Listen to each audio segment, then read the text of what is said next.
Okay, this is Chemistry 4, week number 3, video 2. Today's video is just really going over some of the homework problems that were assigned for weeks 1 and 2. So we're going to end up with a little bit of chapter 2 here today, and then I'm going to go into chapters 3 and chapters 4. So just a note here that your exam number 1 is chapters 1 through 5. And then today I'm just covering the end of chapter 2 homework, chapter 3 homework, and chapter 4 homework. And I'm not doing all of the problems, just ones that I've decided to choose so that I get we get the whole range of different types of problems addressed in this video. All right, so this is week 3, video number 2. All right, so the first homework problem I want to go over is 2.40. That means it's chapter 2 from your book, question number 40. Complete the following metric relationships. Well, A, 1 megagram is 10 to the 6 grams. B, 1 meter is 10 to the 9th nanometers. C, I've got a star by this one because it's much easier to do it where you have 1,000 grams as 1 kilogram. I don't like to the minus exponents. And then D, 1 gram is 1,000 milligrams. All right, 56C, convert units of 5 times 10 to the minus 4th kilograms to micrograms. Well, you start with what you're given, you put it over 1. I realize I have 1 sig fig, so I'm going to have an answer with 1 sig fig. Let's go from kilograms to grams first. Grams is kind of like our home base. So we got 1 kilogram for every 1,000 grams. That puts us in grams. And then for every 1 gram, we have 10 to the 6 micrograms. So if you do that on your calculator, you should get 500,000 micrograms. Make sure you can reproduce that answer on your calculator.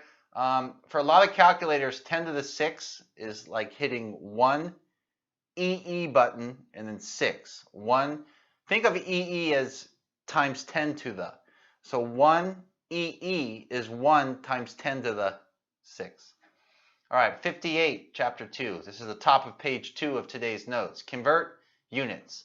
So we're not changing the values here, we're just converting units. It's like 12 inches is the same thing as a foot. We're just changing units for A, B, and C. And we've even got a D here. All right, so let's finish writing those down. We're going to go, the last one is 35.41 kilograms to pounds. So 0.21 pounds to grams. Always start with what you're given, put it over 1. The number of sig figs you start with is the number of sig figs in your answer, by and large. So on your conversion factor sheet, 1 pound is equal to 453.59 grams. I cancel pounds. My answer is 95 grams with appropriate sig figs. B, 11.6 inches over 1. Start with what you're given, put it over 1. For every 1 inch, there's 2.54 centimeters. Calculator answer, 29.464. Got to have 3 sig figs, so 29.5 centimeters. C, 0.15 quarts over 1.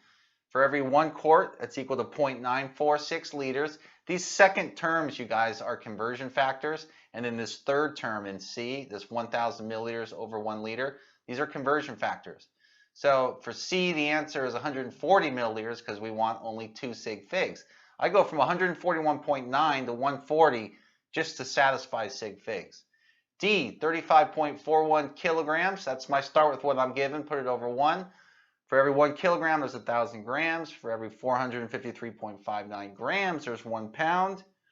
And then you get your answer and you report it, not the calculator answer. The calculator answers are not necessarily the right answers. The number of significant figures we start with tells us how many sig figs to put our calculator answer into. All right, this is problem number 68B. Determine the density in grams per milliliter of a plastic material that weighs 2.68 pounds and has a volume of 3.5 milliliters. So it's got the volume in the right units, doesn't it? So density is mass over volume, or M over V. Our mass here is 2.68 pounds, over 3.5 milliliters. Now I've circled milliliters with a little check mark because we want to leave those units alone. So 2.68 pounds is on top. For every 1 pound, there's 453.59 grams. I cancel pounds. You do the math, and you get a calculator answer that's got a lot of decimal places. But 2.68 and 3.5 are what I started with. 2 sig figs for division, right, limits my answer to 350 grams per milliliter, 2 sig figs. 71C, silver has a density of 10.5 grams per milliliter. And that was reported just as is in table 2.8 of your book. It says, a sculptor has prepared a mold for casting a silver figurine. The figurine has a volume of 225 centimeters cubed. The question is, how many ounces, in other words, we're looking for mass, how many ounces of silver are needed to fill the mold? All right, so anytime they report density to you, chances are you're going to need the density equation, D equals M over V. This question wants us to find how many ounces, so we have to find the mass. Well, I don't like centimeters cubed. I realize that for every 1 centimeters cubed, that's equal to 1 milliliter. So I'm going to use 225 milliliters as my volume, so my units are matched up right. Density is mass over volume. In other words, the density of 10.5 grams per milliliter. And notice how I'm writing the 10.5 grams slash 1 milliliter, so I can match my units up and do dimensional analysis, which is our left to right calculations canceling units. So I multiply 10.5 by 225, then I divide by 28.3 to get the proper units of 83.5 ounces. So that last one there, I could have used 16 ounces over 453.59. Different students will end up using different conversion factors some of the time. You get the same answer, all right? All right, now let's move on to Chapter 3. Chapter 3, this is question 18A. Trying to do as many even ones as I can since you have the odd answers in the back of your chapters. Calculate the unknown temperature. So we've got to go from 25 Celsius to Fahrenheit. Well, for this, you have to know the equation. As we get halfway down this page, you'll have 2 boxes here for the 2 equations that we use. So this is degrees Fahrenheit equals 9/5 times 25, plug that in, plus 32. Degrees Fahrenheit ends up being 77 degrees. All right, 25 Celsius, 2 sig figs, 77 Fahrenheit, 2 sig figs. Now, number 18D wasn't assigned, but I want to do it.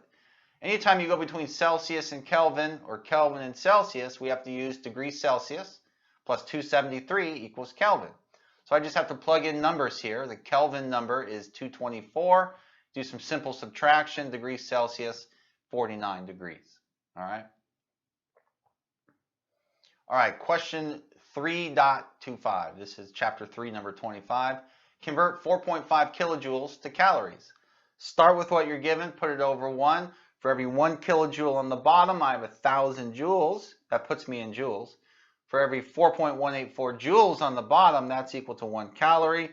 The only unit left is calories. Now I have to switch it to 2 significant figures. So I have to manipulate that to read 1,100 calories, where 1,100 had 2 sig figs. All right, question 40B.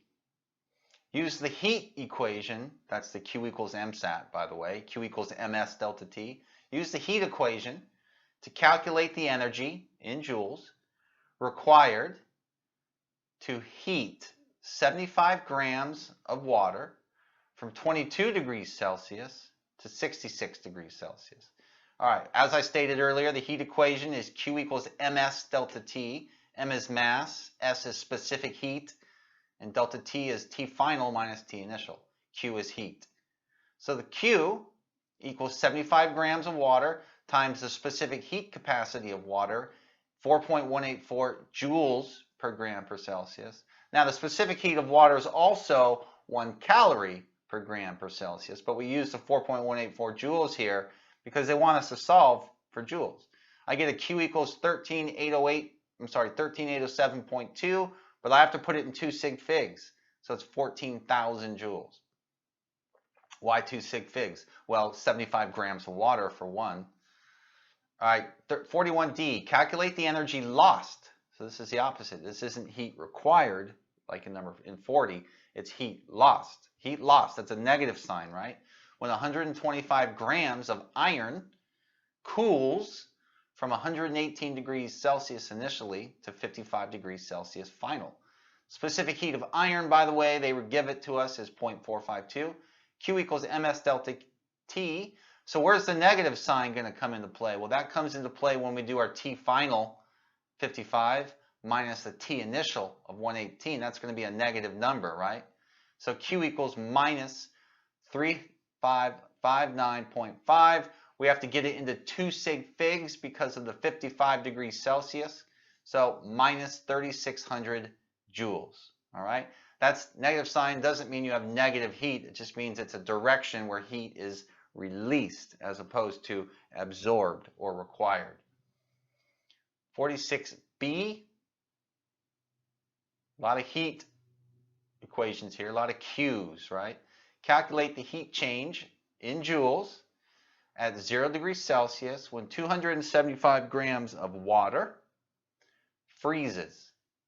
So we're just freezing water, right? Which means the temperature isn't changing. We're going from liquid water at 0 to solid water at 0. All right? We're not changing the temperature, right? Temperature does not change when you do a phase change. So we draw our heating curve. And in this case, we're freezing. So it's actually a cooling curve, but you can call them all heating curves if you want. So the flat lines are at 0 and 100, freezing point and boiling point. So you got your ice or your solid area down below, the liquid area in the middle. Above 100, you have vapor or steam in the case of water. And the X is where we started, right? XO, like hugs and kisses. XO, you see we're always at 0 degrees Celsius. And the flat line for that one is the equation Q equals M delta H fusion, right? The other flat line up top is Q equals delta H vaporization, but we don't need that here. Now, I've made a bit of a mess here. What I'm really just trying to tell you is that the heating curve, as we go up, those were heat required. As we go down or backwards in a cooling curve situation, really you just want to do Q equals M delta H fusion and then stick a minus sign in there, okay? So Q equals minus 91,850. And I have to do this in 3 sig figs, so it's minus 91,900 joules. And the negative sign just means heat is released. So all that mess up there, you could have just really stuck a negative sign to the left of the mass, M. 53. Using values for the heat of fusion, which is delta H fuse, specific heat of water, S, and or the heat of vaporization, which is delta H vap, right? Calculate the amount of heat, or calculate the amount of heat energy, heat energy, same thing, in each of the following situations. Well, for A, we want to find out the amount of heat in joules needed. So if it's needed, I'm going to be going up the curve. This is the heating curve. Needed to melt 50 grams of ice at 0 degrees Celsius and to warm up that resulting liquid, water, to 65.0 degrees Celsius. So I'm going to have to convert 50 grams of solid ice at 0 to liquid water at 0.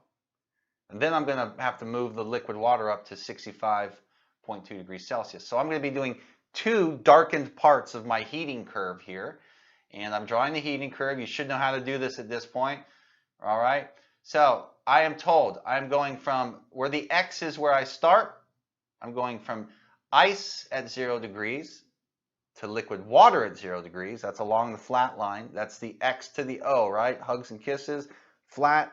And then I go up to 62.5. So the slanted parts, the 3 slanted parts of my heating curve, they get Q equals MSAT.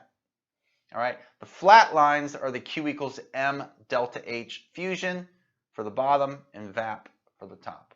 So Q equals MS delta T, if you plug that stuff in using specific heat of water, 4.184, you get 13,000 joules when you round to the proper number of sig figs.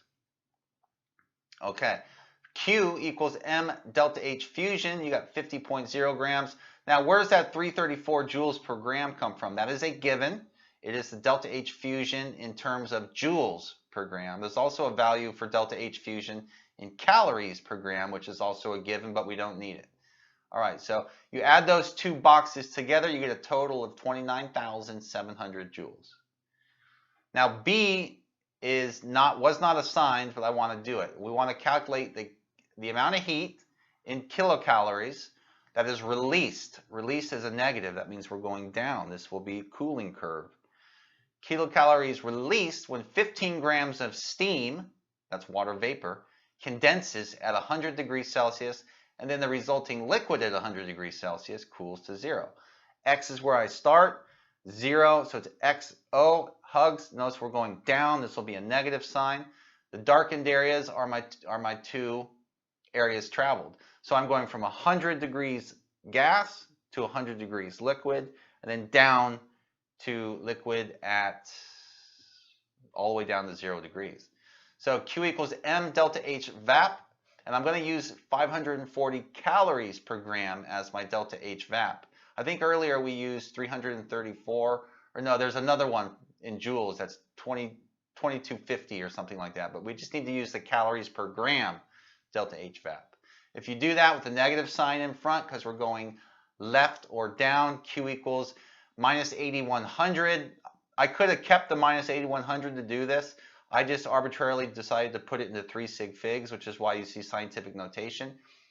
Now we go down, Q equals MS delta T. We plug that stuff in. The total here is minus 9600 calories, which I then convert in one step to negative 9.6 kcals. Negative 9.6 kcals is not a negative amount. It is 9.6 kcals of energy released. Negative is away from us. All right.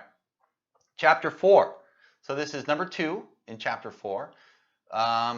Symbols for the following elements. Well, oxygen is O. Lithium, Li. Uranium, U. Titanium is Ti. Remember, you always capitalize the first letter, lowercase second letter, if there's a second letter. Hydrogen is H. Chromium, Cr. Tin is a tough one, Sn. And gold is Au. Some of you might also know silver, Ag. All right, now let's go the other way around. Now I'm going to give you some symbols. I want to know what's the spelling, counts by the way, the name of these elements. V is vanadium. P is phosphorus, not potassium. P is phosphorus. Na, sodium. As is arsenic. Ca, calcium. Mo is a tough one. That's molybdenum. And watch the spelling here when it comes out. Magnesium is Mg. And then the last one there, Si, that is silicon. Some people call it silicon. Silicon, silicon. All right. So that might be a review for some of you, hopefully. Let's move to the second page of chapter 4 problems. And this one was not assigned. It's question 32. And when I do ones that are not assigned, they're very similar to the ones that were assigned. So it's not like I'm just creating more stuff for us to know. Doing number 32 here will help you with other questions that you were assigned. Now give me a second here while I make this grid. This is basically an isotopes question. You see how I'm making the first row there? Now mass number is capital A, remember? Atomic number is capital Z. Remember how we did this? Now, what I'm going to fill in and put boxes around are givens. They are already there to start the problem. We have to fill in the rest of the gaps. And each row is its own problem, all right? So let's see. The first row is going to contain N. So the element is nitrogen. If the mass, if you look at nitrogen and you look it up in its atomic number, oh, you can get its atomic number just by finding the N. Atomic number is the same thing as the number of protons and the number of electrons. Mass number 15 for nitrogen, that's the number of protons and neutrons. Okay, so the N becomes 7. That's 7 protons, 7 electrons. Subtract, you get 8 neutrons. All right. So Calcium we know is Ca. If you look up Ca, it's atomic number 20, 20 protons, 20 electrons. Subtract A and Z, you get 22 neutrons. Now, number of protons, 53, that's going to be iodine, 53 electrons, 53 atomic number. I is the symbol, iodine. Second to last one, number of protons is 14. I find that at silicon, spell it out. Last one, 29. 29 is Cu. Cu is copper. 29 protons, 29 electrons. Subtract 29 from 65, you get 36 neutrons. All right. Now, a lot of times you don't get a table like this. You get something like 33 right here. 33D. Bromine, Br. The top one is A. 81 is never the number of protons, number of electrons, or number of protons. 81 is the mass number up there. That's A. So 81 is the sum of protons and neutrons. So if I subtract down 81 minus 35, that's where I got the 46. All right, the last one, 36. Oxygen atom with 10 neutrons. Excuse me. Oxygen is atomic number 8, so it's got 8 protons, 8 electrons. If they're telling us it's got 10 neutrons, the mass number must be 18. All right. Now, what are these double underlined ones on the right? Well, that's stuff that you can only learn from the notes. That's why it's important to watch through all the videos and take notes on the videos, is because the one on the far right where the arrows are going to, that's hyphen notation. Bromine-81, oxygen-18. That's hyphen notation. Whereas the two guys you see on the left, where I've boxed up the oxygen one, these are called nuclear symbol notation. All right? All right, so that's the second video for week number 3. There are only 2 videos this week. And so you have everything you need, and I'll see you next time.